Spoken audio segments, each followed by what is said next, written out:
평안하십니까? 6월 5일 어썸 큐티 시작하겠습니다. 세상에는 진짜가 있으면 가짜가 있습니다. 가품과 진품을 섞어 놓으면 참 구별하기가 쉽지가 않지요. 그런데 또 가짜가 있기 때문에 진품의 가치와 또 그런 소중함이 더욱더 느껴지는지도 모르겠습니다. 가짜는요, 진짜가 나타나면 그 모습이 드러나게 마련입니다. 태초에 빛이 있으니까 어둠이 드러났고요. 이 땅에 정말 명품, 진품인 예수 그리스도가 이 땅에 오시니까 가짜인 죄와 악이 드러났습니다. 그렇습니다. 하나님은 세상을 정말 걸작으로 명품으로 만드셨습니다. 그런데 사람이, 인간들이 우상을 만들었죠. 가품입니다. 가짜입니다. 아주 졸작입니다. 그런데 이 졸작을 들고 정말 명품인, 정말 하나님을 향해서 정면 도전하는 모습, 인간의 모습을 계속해서 성경도 그려내고 있고 지금 이 시대도 마찬가지로 그런 시대를 우리가 살아가고 있습니다. 오늘 말씀에 보니까 하나님께서 정말 명품이 뭐다, 가품이 뭐다, 가짜가 뭐다, 졸작이 뭐다 라는 말씀을 오늘 우리에게 보여주고 계십니다. 예레미야서 10장 오늘 말씀 12절 13절 말씀에 하나님께서 이 땅을 천지만물을 창조하셨다는 모습을 그냥 이렇게 잘 표현하고 있습니다. 예레미야를 통해서 말이죠. 12절 13절 제가 한번 읽어보도록 하겠습니다. 여호와께서 그의 권능으로 땅을 지으셨고 그의 지혜로 세계를 세우셨고 그의 명철로 하늘을 펴셨으며 그가 목소리를 내신즉 하늘에 많은 물이 생기나니 그는 땅끝에서 구름이 오르게 하시며 비를 위하여 번개치게 하시며 그 곳간에서 바람을 내시거늘. 한 폭의 멋있는 산수화를 보는 것처럼 멋있는 명화를 보는 것 같습니다. 걸작품입니다. 그렇습니다. 하나님께서 만든 이 천지 우주 만물은 명품입니다. 이 아름다운 것을 인간에게 다스리게 주셨습니다. 그런데 사람이 어떻게 했나 보겠습니다. 14절 15절 그 인간이 그 땅을, 그 아름다운 그림을 졸작으로 가품으로 오염시키는 모습이 보입니다. 14절 사람마다 어리석고 무식하도다. 은장이마다 자기의 조각한 신상으로 말미암아 수치를 당하나니 이는 그가 부어 만든 우상은 거짓이요 그 속에 생기가 없음이라. 그것들은 헛것이요 망령되이 만든 것인즉 징벌하실 때에 멸망할 것이다. 그 속에 생기가 없다는 겁니다. 영, 르아크입니다. 영, 숨, 혼 이런 것들이 없다는 겁니다. 창세기에서 흙으로 인간을 만드시고 그 속에 생명을 불어넣으셨던 그 하나님의 르아크, 그게 없다는 겁니다. 그러니까 아무것도 아니에요. 듣지도 보지도 걷지도 못하는 인간이 만들어 놓은 하나의 조형물에 불과한 아주 졸작품에 불과하다는 것입니다. 그렇습니다. 정말 하나님의 명품은 세상이 비교할 수도 없는 그 아름다운 명품, 걸작품이요. 그리고 인간이 만들어 놓은 우상은 아주 볼품없는 졸작품이요. 가품이라고 이렇게 이야기하고 있습니다. 그래서 우상을 섬긴 그리고 하나님을 멀리한 백성들이 어떻게 하고 있는지를 요점 정리가 지금 17절에서부터 22절까지 말씀을 그래서 인간들은 어떻게 하고 있는지를 우리에게 보여주고 있습니다. 17절부터요. 백성들은 짐꾸러미를 이 땅에서 꾸려야 될 정도로 우상을 섬겼기 때문에 하나님께서 너희들을 진노할 것이다. 가짜로 산 인생은 그렇습니다. 마지막이 이렇게 치닫고 있다는 겁니다. 18절 이번에는 내가 너희를 내던질 것이라 그들을 괴롭게 하여 깨닫게 하리라. 깨닫게 하기 위해서 채찍을 드신다는 겁니다. 19절 슬프다 내 상처여 내가 중상을 당하였도다.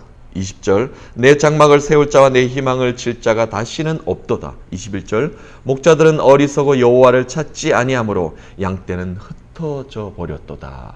왕들 이야기하는 겁니다. 왕들이 너희들을 잘 다스리지 못하였기 때문에 너희들의 양떼는 다 흩어짐을 당할 수밖에 없다라고 이렇게 말씀하고 계십니다. 우상을 섬겼기 때문에 하나님을 섬기지 아니하고 가짜를 섬긴 너희들의 인생은 최후가 이렇게 될 것이다 라고 말씀하고 계십니다. 인간이 하나님의 만들어 놓으신 아주 명품을 훼손하였다라는 것입니다. 한 폭의 아름다운 그림 속에 인간을 살게 하셨습니다. 그 아름다운 자연 속에 인간을 다스리게 하셨고, 그곳에서 인간이 가장 아름다운 모습으로, 하나님의 사랑스러운 모습으로 자라게, 성장하게, 그리고 아름다운 열매를 맺게 하나님께서 만들어 주셨습니다. 그러나 훼손해 버렸습니다. 진품의 가치를 완전히 떨어뜨렸다는 것입니다. 가치가 없습니다. 가치가 없게 만들어 버렸다는 겁니다. 하나님의 백성이, 하나님의 땅을 그렇게 만들어 버렸습니다. 그래서 예수 그리스도께서 이 땅에 오셨죠. 찌그러지고 일그러지고 훼손된 그림을 다시 한 번 더 회복하시기 위해서. 그 그림 안에는 아픈 사람이 너무 많습니다. 눈먼 자들이 너무 많습니다. 병든 자들이 너무 많습니다. 소외된 자들이 너무너무 많습니다. 그리고 죄악으로 병들어 고생하는 사람들이 너무나 많기에 예수 그리스도께서 이 땅에 직접 오셨습니다. 그리고 그림을 다시 그리기 시작하셨습니다. 창조의 모습으로 회복하기 시작했습니다. 빛이 제대로 된 빛이 되게 만드셨습니다. 하늘에 나는 모든 하늘이 제대로 하나님의 나라의 하늘이 되게끔 만들어 주셨습니다. 땅이 오염된 땅을 다시 한 번 더 개간하기 시작하였습니다. 파헤치기 시작하였습니다. 졸작밭을 옥토로 만들기 시작하셨습니다. 그것을 만들기 위해서 예수 그리스도께서 이 땅에 오셨습니다. 그러나 인간들은 어떻게 했나요? 그 모든 모습들을 거절했습니다. 예수님이 그렇게 하시는 것을 인간들은 거절했기에 예수 그리스도께서는 자기 목숨을 이 땅에 버리심으로 말미암아, 십자가에서 피를 흘리심으로 말미암아 그 그림을 다시 한 번 더 창조의 원리대로 되살려놓고자 예수 그리스도께서는 그 피를 십자가에서 흘리신 것입니다. 인간은 훼손해 버렸습니다. 창조의 질서를 어그러뜨려 버렸습니다. 가치를 떨어뜨렸습니다. 어떻게요? 우상을 만들었습니다. 아주 졸작을 들고 하나님과 대면하는 어리석은 그런 모습을 인간들은 보였습니다. 그래서 24절에 예레미야가 하나님 아버지께 지금 한탄하면서 호소하는 모습이 나옵니다. 여호와여 나를 징계하옵시되 너그러이 하시옵시고 진노로 하지 마옵소서. 주께서 내가 없어지게 하실까 두려워하나이다. 지금 예레미야는 두려워하는 겁니다. 나를 없어지게 할까 두렵습니다. 내 백성을 다 치실까 두렵습니다. 그러나 징계는 필요합니다. 그러나 너그럽게 긍휼을 베푸소서라고 이렇게 간구의 기도를 올려드립니다. 그렇습니다.